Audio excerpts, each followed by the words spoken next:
بہت دنوں سے اقبال کے بارے میں کوئی چیز میں اپلوڈ نہیں کر سکی تھی، اور اسپیشلی یہ شعر جس کے بارے میں مجھے بہت سارے اسٹوڈنٹس نے بھی کہا تھا کہ اس کو ایکسپلین کر دیں، تو میں اس کے جو تھیم ہے اور what is the reason behind this to write this, وہ ساری چیزیں وہ ایک ہی بات ہے. لائک آپ اقبال کی شاعری میں اگر آپ اس مقام پر پہنچ جائیں کہ جہاں پہ آپ کو اپنی پہچان ہو جائے، آپ خود ہی کو پہچان سکیں، اس کے بعد اقبال کو انڈرسٹینڈ کرنا it's not a difficult thing.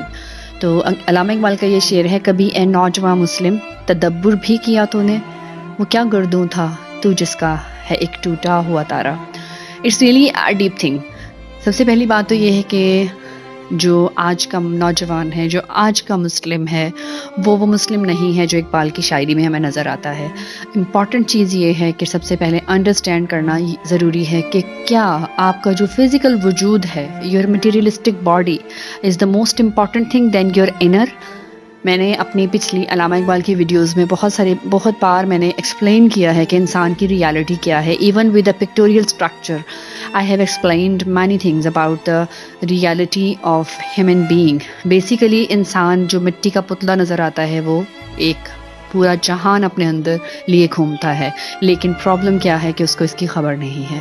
جیسے کہ حضرت علی فرماتے ہیں کہ انسان کے اندر ایک جہان ہے، تمہارے اندر ایک جہان ہے، اگر تمہیں اس کی خبر ہو جائے تو تم تمام دنیا چھوڑ دو، کیونکہ اسی کی کھوج میں لگ جانا ہی زندگی ہے. اور زندگی اور موت میں کوئی ڈفرنس نہیں ہوتا اگر ہم اس جہاں کو پالیں، کیونکہ آپ یہاں ہوں گے یا کسی اور جہان میں کوئی فرق نہیں ہوگا. لیکن بات صرف انڈرسٹینڈنگ کی ہے، جو کہ علامہ اقبال کی شاعری میں ہمیں نظر آتا ہے. علامہ اقبال کو لوگ بیسیکلی تو شاعر کے نام سے ہی جانتے ہیں، لیکن میں علامہ اقبال کو اللہ کا بہت خاص بندہ تصور کرتی ہوں، جو کہ اللہ کے بہت قریب، اور اللہ تعالیٰ کا جو ان کے قلم سے الفاظ نکلتے تھے وہ تمام اللہ تعالیٰ کی طرف سے ہیں. یہاں پہ وہ اسی انسان کی بات کرتے ہیں، وہ کسی مٹی کے انسان کی بات نہیں کرتے. تدبر کے لیے میں نے تھوڑا سا ایکسپلینیشن یہاں پہ لکھی ہے. یو کین انڈرسٹینڈ دیٹ کہ تدبر کیا چیز ہوتا ہے. اور یہ تفکر اور تدبر یہ عربی زبان کے الفاظ ہیں جن کے معنی ہیں سوچ، وچار اور غور و فکر کرنے میں. جو ایک تو یہ ہوتا ہے کہ ایک ذہن میں آٹومیٹکلی ایک چیز آتی ہے اور آپ اس کو سوچنے پہ مجبور ہو جاتے ہیں. لائک آپ کسی جگہ سے گزرتے ہیں and you see many things, اور آپ ان کے بارے میں سوچنا شروع کر دیتے ہیں. اور ایک ایسی چیز ہے کہ جس میں آپ کھو جاتے ہیں. لائک آپ نے اس چیز کے بارے میں سوچ کر، اسپیشلی دنیا کو بھلا کر وہ جو چیز سوچنی ہوتی ہے، دیٹ از تدبر. کہ کیا کبھی تو نے تنہائی میں بیٹھ کے اپنے بارے میں سوچا ہے؟ اور وہ سوچ بھی وہ والی کہ جس میں تو دنیا کے بارے میں نہ سوچ رہا ہو، جسٹ اپنے آپ کے اندر گم ہوا ہو، اپنی پہچان تلاش کر رہا ہو. کیا تو نے اس کے بارے میں کبھی سوچا ہے کہ تمام خیالات کو آپ سائڈ پہ کر دیں، تمام چیزوں کو بالکل ایک سائڈ پہ کر کے صرف اس ٹائم فوکس کریں ایک ہی نقطے پر، ایک ہی پوائنٹ پر، اور وہ پوائنٹ آپ کا ایک ہی پوائنٹ ہو. یہ نہ ہو کہ آپ کی سوچیں جو ہیں وہ منتشر ہوں اور آپ ملٹیپل جگہوں پہ گھوم رہے ہیں اور آپ اس سوچ کے بارے میں یا سوالوں کے جواب تلاش کر رہے ہیں. اس طرح سے نہیں ہے. تو وہ جو ایک تدبر ہے کہ بہت ہی گہرائی والی سوچ ہے جس میں دنیا کے خیالات سے پاک چیزیں آتی ہیں. تو تدبر کا مطلب یہ ہے کہ کیا تو نے اپنے بارے میں کبھی کھوج کرنے کی کوشش کی ہے کہ تم ہو کیا.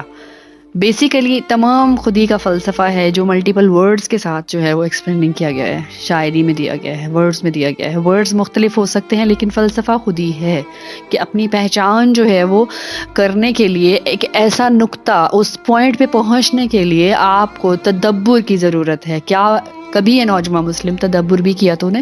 کیا تجھ گھومتا پھر رہا ہے جو دنیا کے خیالوں میں، دنیا کی سوچ میں، اور اس کی دوڑ میں، پیسے کی دوڑ میں اور بہت ساری مٹیریلسٹک چیزوں کی دوڑ میں تم جو گھوم رہے ہو، کیا تم نے کبھی تنہائی میں بیٹھ کے یا کسی ایسے مومنٹ میں بیٹھ کے سوچا ہے اپنے بارے میں؟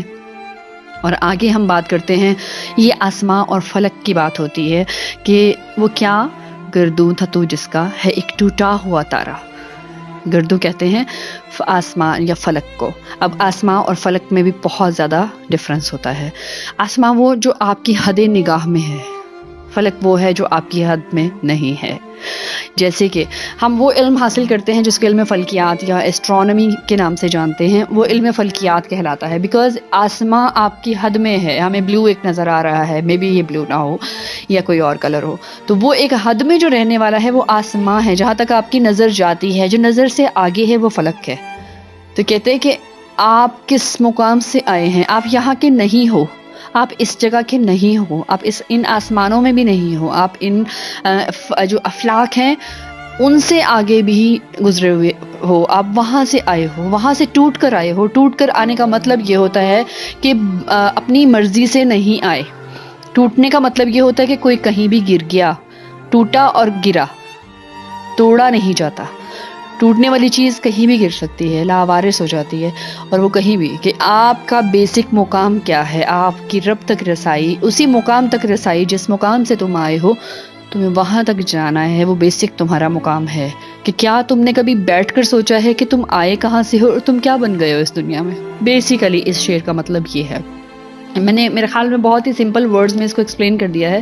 کبھی یہ نوجوان مسلم تدبر بھی کیا تو نے کہ اے نوجوان مسلم کے پاس بہت بڑا خزانہ ہوتا ہے، مومن کے پاس بہت بڑا خزانہ ہے، اور اس خزانے کی جو چابیاں ہیں وہ اللہ تعالیٰ نے ہمارے ہی اندر رکھ دی ہیں، لیکن ہمیں غور و فکر، سوچ اور اپنے خود کو ٹائم دے کر خود کو تلاش کرنے کی ضرورت ہے۔ وہ کیا گردوں تھا تو جس کا ہے ایک ٹوٹا ہوا تارا، کہ وہ تم ایک عام چیز نہیں ہو، you are so precious, you are from another world, so you search and explore and fly toward the real destination of your. Thank you so very much اینڈ اللہ حافظ۔